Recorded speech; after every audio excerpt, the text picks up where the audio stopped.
My name is Journey Brown, and I'm the administrative assistant at the Ulrich Museum of Art and a recent WSU alum. The work you are seeing in front of you in the exhibition Myths of the West is Black Cowboys by the artist Jacob Lawrence. Through this work created in the 1960s, Lawrence cast the history of the American West in a new light, placing African Americans into the narrative in which they rightfully belong, but which they have often been written out. Born to migrants from the South in New Jersey in 1917, Lawrence described himself as a son of the Great Migration. Beginning in 1916, the Great Migration saw the mass movement of nearly 6 million African Americans from the South to the North and Midwest. As a teenager, Lawrence came of age in the heart of Harlem during the Harlem Renaissance. This cultural movement of artists, musicians, writers, and many others sought to document, promote, and celebrate the history, aspirations, beauty, and struggles of the Black experience. Contributors to the Harlem Renaissance used their art as a tool to both demonstrate their humanity to a larger racist society and shed the cloak of the second-class citizenry by treating Black experiences as integral to the story of the United States as a whole. The people who took part in the Great Migration sought refuge from the horrors of Southern Jim Crow and pursued better jobs, education, and quality of life. In depicting them, Lawrence created a distinctive visual language of simplified, universalized figures rendered in vibrant primary colors. He typically worked in series and showed scenes of labor, as well as historical figures and events.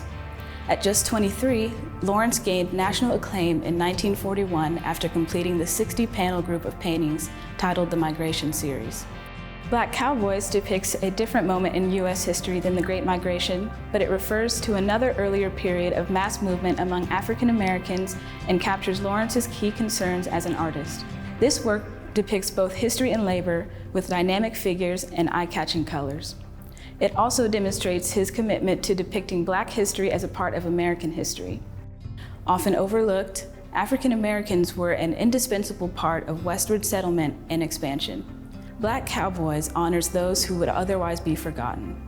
It is estimated that as many as 1 in 4 cowboys were Black.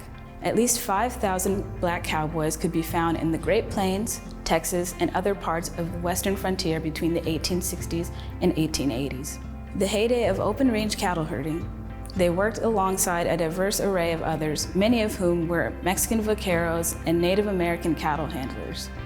One of the most famous Black cowboys of that era was Nat Love, who wrote an account of life in the West in a 1907 autobiography. Like many Black cowboys, Love was born into slavery.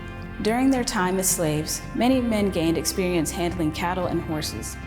The most trusted slaves were tasked with driving cattle, a job that allowed him to go long distances unsupervised, offering a small taste of freedom. Love went west at 16 after the end of the Civil War and headed for Kansas. In his autobiography, he explains his decision to journey to Kansas and his first impressions of Dodge City, a place depicted in another work featured in this exhibition.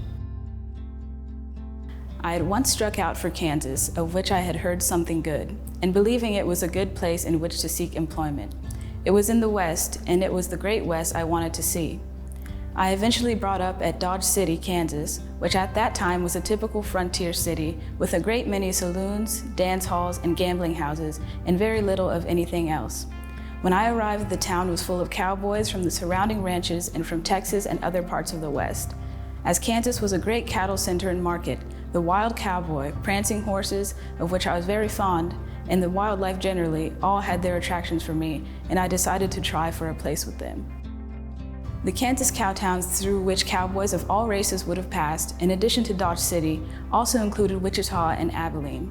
The arrival of Black cowboys in the West also occurred in the context of a larger migration of African Americans. Between the mid-1870s and mid-1880s, between 15 and 20,000 African Americans migrated to Kansas in search of work and a new life after the Civil War. They were nicknamed the Exodusters, likening their journey westward to the biblical Exodus. The opportunity to homestead made Kansas a promising destination for Black migrants. Today, the town of Nicodemus, Kansas, founded in 1877, is home to a National Historic Site that commemorates the first Black community west of the Mississippi River. Although the history of Black homesteaders in rural Kansas remains mostly unknown, their contributions to the state's history cannot be overlooked. Jacob Lawrence's Black Cowboys allows us to begin conversations about the many people who might have served as his prototypes.